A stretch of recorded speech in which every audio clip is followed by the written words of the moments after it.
Everybody is wrong about Samsung's new foldable phone, and I think this is the future. I'll explain why and everything that you need to know about it right now. So you saw Samsung release the new foldable Galaxy phone. It has a name. I'm going to call it the Flex phone because that's a funny name. Or the Fold phone.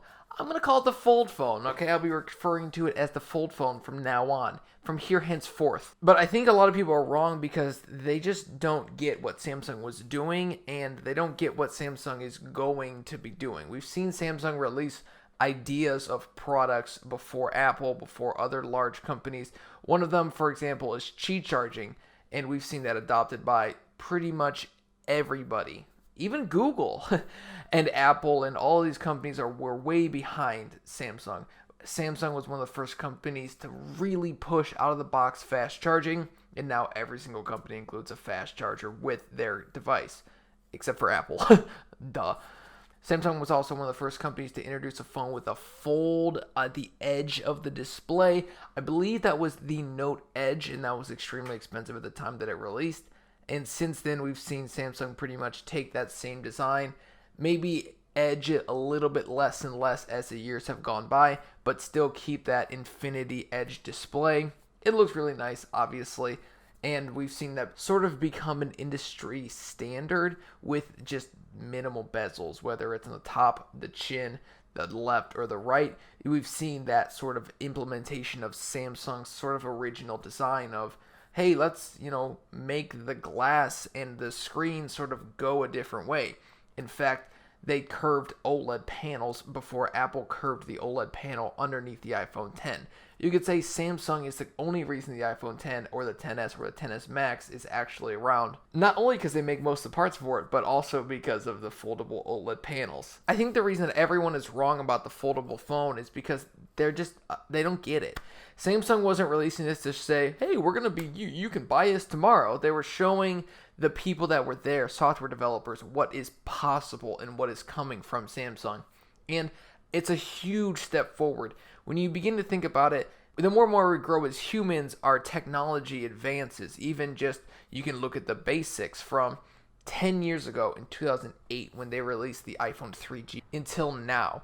The differences between those performances are huge. You can even look at the original iPad to the iPad Pro that they just recently released.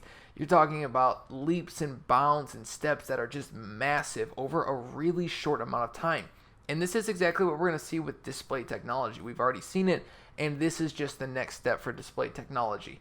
This type of technology, I really believe, could probably change the industry and is something that will be implemented by a lot of companies.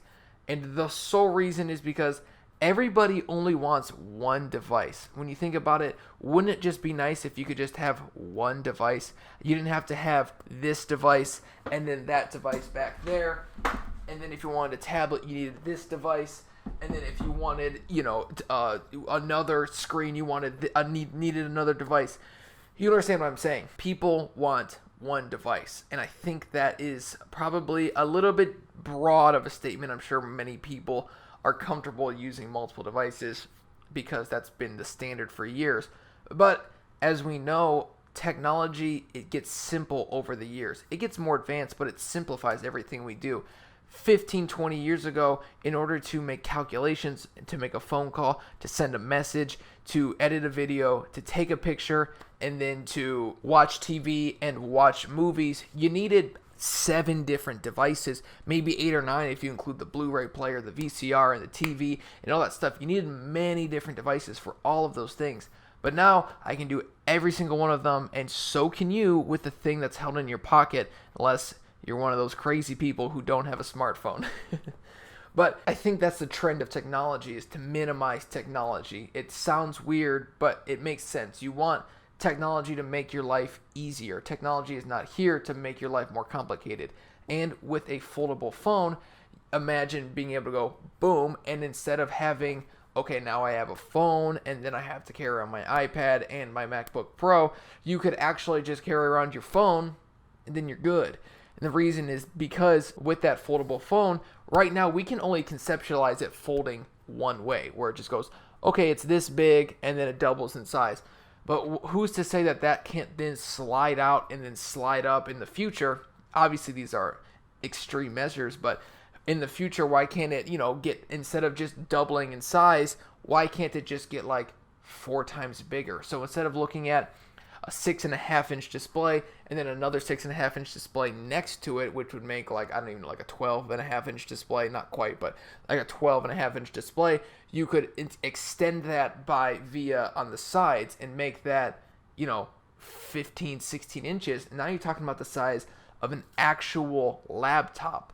And now, with the release of the A12X chip, we've seen that tablets can be more powerful than computers, desktop class computers, with the i5 7600K pretty much having a very similar multi-core Geekbench score as the iPad Pro with the A12X chip. So obviously technology is advancing in that direction. One device.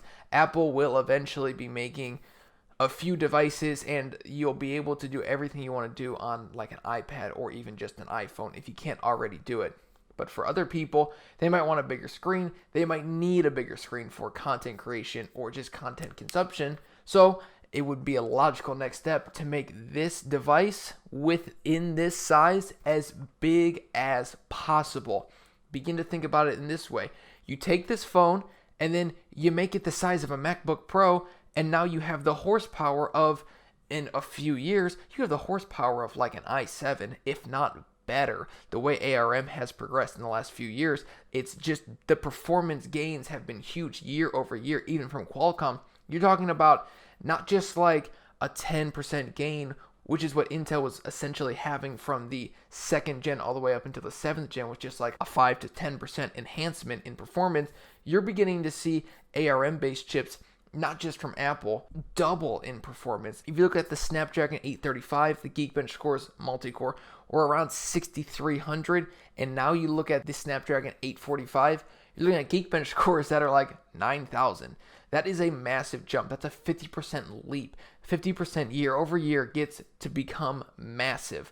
So we're seeing these huge improvements with ARM-based chips, which are the chips that go inside of your phone because they are low energy, but they can still produce an awful amount of power with low heat. So I think everyone's wrong. That phone is the future. If you can't see it, I think it's just because it didn't look like the future. It didn't look like it made sense. Oh, it had thick bezels. It doesn't look like what it is now. But keeping in mind that prototypes and final products are not the same thing. And also keep in mind that the first product is not the best product. Look at the iPad Pro, the original one. It doesn't look very good compared to the most recent iPad Pros that they released. That's only 3 generations. That means that between the first and 3rd generation, there was only 1 iteration between those two. So give it time. This technology is great. It will literally be able to keep all of your devices down to a single device. I personally believe that. You could potentially just add a keyboard and a mouse when you're on the go, and with USB Type-C, you could connect it up to a monitor, or in the future, maybe you could connect it up to even an eGPU and actually potentially game. So I think everyone's wrong. This is a great idea. I'm super excited for it. I think the foldable display is the future. This isn't the finished product. This won't be the finished product. Just making a bigger display right now isn't all that it's about. It's about the future. It's about looking ahead. It's about getting excited about what technology has been able to do. Yeah, we knew OLED phones could fold. Of course, Apple does it. But did you know an OLED phone could fold, open hundreds and thousands of times without it just breaking? The OLED panel on the iPhone is just folded over one time and then just sits there forever. So personally, I'm excited about this. I think people are a little bit wrong on it, to be honest. And I think it's something that just because Samsung made it and Apple didn't make it or anything doesn't mean it's a bad product. It just means that it's a little bit weird. And just because it's weird doesn't make it wrong. People thought Bohemian Rhapsody, one of the greatest songs of all time, was weird. It's a classic. It's one of my favorite songs of all time. Oh, also, if you haven't seen that movie, you should. That was awesome. Oh, man, such a great movie. But that's neither here nor there. So people aren't always right. I might not be right, but don't say that something is a dumb idea because it doesn't fit what you think is the right thing. Unless, it's a MacBook Air, then that thing just sucks. All right, I'll see you guys in the next one. This has been Scott with Techno Eclipse. Thanks again for 404 subscribers. And now that I have 404 subscribers, I'm a big time YouTuber, so I gotta. Maybe I'll see you in the comment section. I might be busy though, driving my Lambo and throwing money around at strangers. Whatever. See you in the next one. Peace out. I don't care.